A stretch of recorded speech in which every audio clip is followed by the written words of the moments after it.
ಎಲ್ಲರಿಗೂ ನಮಸ್ಕಾರ. ಇವತ್ತಿನ ರೆಸಿಪಿ ಬಂದ್ಬಿಟ್ಟು ಗ್ರೀನ್ ಕೊಕೊನಟ್ ಚಟ್ನಿ ಅಥವಾ ಪಚಡಿ ಅಂತಾನೆ ಹೇಳ್ಬೋದು. ಬನ್ನಿ ಸಿಂಪಲ್ ಆಗಿ ಹೇಗ್ ಮಾಡೋದು ಅಂತ ನೋಡೋಣ.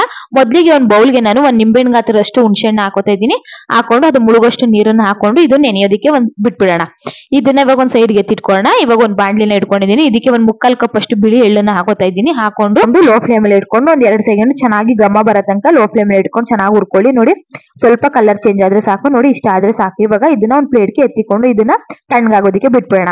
ಮತ್ತೆ ಇವಾಗ ಅದೇ ಬಾಂಡ್ಲಿಗೆ ನಾನು ಇವಾಗ ಒಂದ್ 2 ಟೇಬಲ್ ಸ್ಪೂನ್ ಅಷ್ಟು ಎಣ್ಣೆನ ಹಾಕೋತಾ ಇದೀನಿ. ಎಣ್ಣೆ ಬಿಸಿ ಆದ್ಮೇಲೆ ಒಂದ್ 6 ಹಸಿರು ಮೆಣಸಿನಕಾಯಿನ ಹಾಕೋತಾ ಇದ್ದೀನಿ. ಹಸಿರು ಮೆಣಸಿನಕಾಯಿನ ಹಾಕೊಂಡು ಒಂದ್ 2 ಸೆಕೆಂಡ್ ಹಾಗೇನೆ ಫ್ರೈ ಮಾಡ್ಕೊಳ್ಳಿ. ಫ್ರೈ ಮಾಡ್ಕೊಂಡ್ಮೇಲೆ ಇದಕ್ಕೆ ಇವಾಗ ಒಂದ್ 2 ಕಡ್ಡಿಯಷ್ಟು ಕರ್ಬೇವನ್ನ ಹಾಕೋತಾ ಇದ್ದೀನಿ. ಹಾಕೊಂಡು ಅದನ್ನು ಕೂಡ ಚೆನ್ನಾಗಿ ಫ್ರೈ ಮಾಡ್ಕೊಳ್ಳಿ. ಕರ್ಬೇವಿನ ಸೊಪ್ಪು ಮತ್ತೆ ಹಸಿ ಮೆಣಸಿನಕಾಯಿ ಎರಡನ್ನೂ ಕೂಡ ಒಂದು ಬೌಲ್ಗಾಗಿ ಎತ್ತಿಟ್ಕೊಳ್ಳೋಣ.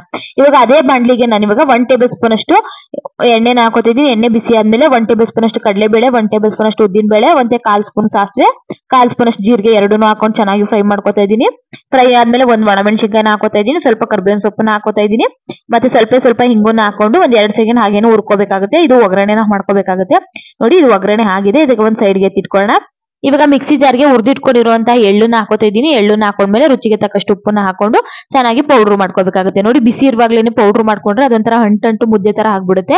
ಹಂಗಾಗಿ ತಣ್ಣಗಾದ್ಮೇಲೆ ನಾವು ಎಳ್ಳನ್ನ ಪೌಡರ್ ಮಾಡ್ಕೋಬೇಕಾಗುತ್ತೆ. ಇವಾಗ ಫ್ರೈ ಮಾಡಿ ಇಟ್ಟಿರುವಂತಹ ಮೆಣಸಿನಕಾಯಿ ಮತ್ತೆ ಕರ್ಬೇವಿನ ಸೊಪ್ಪನ್ನು ಕೂಡ ಹಾಕೋತಾ ಇದ್ದೀನಿ. ಮತ್ತೆ ನೆನೆಸಿರುವಂತಹ ಹುಣಸೆ ಹಣ್ಣು ಹಾಕೋತಾ ಇದ್ದೀನಿ. ನೀರನ್ನ ಹಾಕೊಳ್ಳಿಕ್ ಹೋಗ್ಬೇಡಿ, ಹುಣಸೆ ಹಣ್ಣು ಹಾಕೊಳ್ಳಿ. ಮತ್ತೆ ಒಂದ್ 5 ರಿಂದ 6 ಬೆಳ್ಳುಳ್ಳಿನ ಸಿಪ್ಪೆನ ತೆಗೆದು ಹಾಕೋತಾ ಇದ್ದೀನಿ. ಹಾಕೊಂಡ್ಮೇಲೆ ತರ್ತರಿಯಾಗಿ ರುಬ್ಕೊಳ್ಳಿ. ಆ ನಂತರ ನಾವು ಒಂದ್ ಕಪ್ ಅಷ್ಟು ತೆಂಗಿನಕಾಯಿನ ಕಟ್ ಮಾಡಿ ಹಾಕೋತಾ ಇದ್ದೀನಿ. ಬೇಕಿದ್ರೆ ನೀವು ಕೊಬ್ಬರಿ ಕೂಡ ಯೂಸ್ ಮಾಡ್ಬೋದು, ತುಂಬಾ ಚೆನ್ನಾಗಿರುತ್ತೆ. ಆ ನಂತರ ನೋಡಿ ಮತ್ತೆ ನೀರ್ ಹಾಕ್ದಲೆ ನಾನು ರುಬ್ಕೊಂಡಿದ್ದೀನಿ ತರ್ತರಿಯಾಗಿ.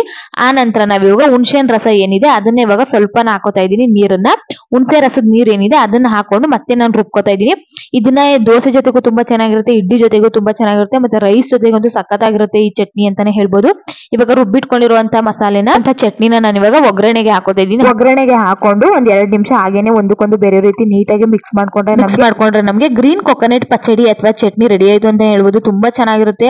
ಸಾಂಬಾರೆಲ್ಲ ಇಲ್ಲ ಅನ್ನೋ ಟೈಮಲ್ಲಿ ಒಂದ್ ಟೈಮ್ಗೆ ನಾವು ಈ ರೀತಿಯಾಗಿ ಮಾಡ್ಕೊಂಡು ತಿನ್ಬೋದು. ತುಂಬಾ ಚೆನ್ನಾಗಿರುತ್ತೆ. ಬಿಸಿ ಅನ್ನೋ ಜೊತೆಗೆ 1 ಟೇಬಲ್ ಸ್ಪೂನ್ ಅಷ್ಟು ತುಪ್ಪನ ಹಾಕೊಂಡು ತಿಂತಾ ಇದ್ರೆ ಸಖತ್ತಾಗಿರುತ್ತೆ ಕಾಂಬಿನೇಷನ್. ಆ ರೆಸಿಪಿ ಇಷ್ಟ ಆಗಿದ್ರೆ